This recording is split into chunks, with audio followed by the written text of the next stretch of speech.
नमस्कार, स्वागत है आपके साथ। मैं हूं पूजा सचदेवा। हरियाणा के पानीपत की साइको किलर के बारे में आपने सुना होगा। मैंने भी एक वीडियो में आपको पूरी कहानी बताई थी। नाम पूनम, जो सुंदर बच्चियों से जलती थी और इतना जलती थी कि उनको मौत के घाट उतार देती थी। 4 बच्चों की हत्यारन है ये, जेल में है। लेकिन इस साइको किलर के बारे में अगर आप और जानेंगे, उसका बैकग्राउंड जानेंगे, आप जानेंगे कि वो कितनी पढ़ी लिखी थी, कैसा उसका लाइफस्टाइल था, तो आप और ज़्यादा हैरान हो जाएंगे। और आज मैं आपको डिटेल में इस वीडियो में यही बताऊंगी। लेडी साइको किलर पूनम, जिसने 4 हत्याएं की, शुभम, इशिता, जिया और विधि की हत्या। और अब इस मामले में तंत्र मंत्र की बातें हो रही हैं, क्योंकि 3 बार इस महिला ने वारदात को अंजाम दिया। जिस दिन इस वारदात को अंजाम दिया, तीनों दिन एकादशी थी। मृतक बच्ची जिया के ताऊ ने बताया कि पूनम उसकी चचेरी बहन थी।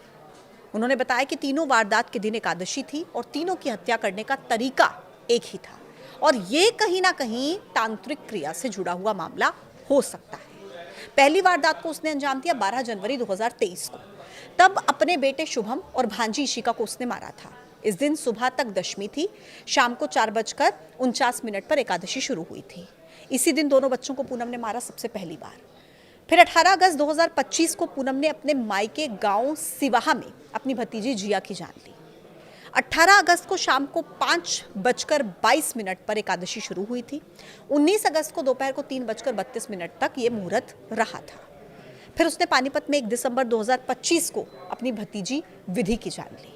शुक्ल पक्ष की एकादशी तिथि 30 नवंबर 2025 को रात 9:29 पर शुरू हुई थी और खत्म हुई थी 1 दिसंबर को शाम 7:01 पर। यानी कि चारों बच्चों की उसने एकादशी के उतरते चढ़ते मुहूर्त के समय ही जान ली थी। और परिवार ये कह रहा है कि पूनम को तांत्रिक के पास भी लेकर गए थे। पूनम की मां सुनीता ने अंदेशा जताया, हालांकि पति ने इस बात से इनकार किया है। पानीपत के इसराना की रहने वाली पूनम की शादी सोनीपत के गुहाना में हुई थी। 2019 में नवीन नाम के युवक से उसकी शादी हुई। 2021 में पहला बेटा हुआ और उस बेटे को भी उसने मौत के घाट उतार दिया। पूनम कोई अनपढ़ नहीं थी। वो पॉलिटिकल साइंस की पढ़ाई उसने की थी, एमए पॉलिटिकल साइंस की, और फिर बीएड के दौरान वो टॉपर रही थी। कई साइकोलॉजिस्ट्स का इस मामले पर कहना है कि इस तरह के हत्याकांड को अंजाम देने वाले लोग किसी भी बात या फिर चीज़ को लेकर ऑब्सेस्ड रहते हैं। कई बार ये भी रहता है कि सनकीपन की वजह से उनके मन में कोई बात इतनी गहरी बैठ जाती है कि फिर वो उससे जलन या फिर कुंठा करने लगते हैं।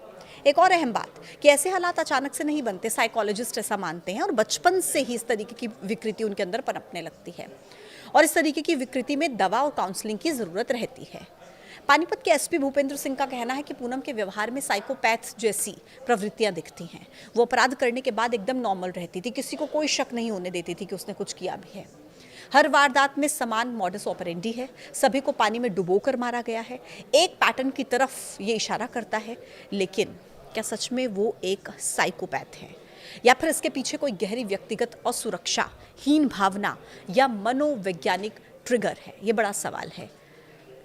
अब देखिए, पूनम के घर वालों की तरफ से उसे फांसी की सज़ा की मांग की गई है।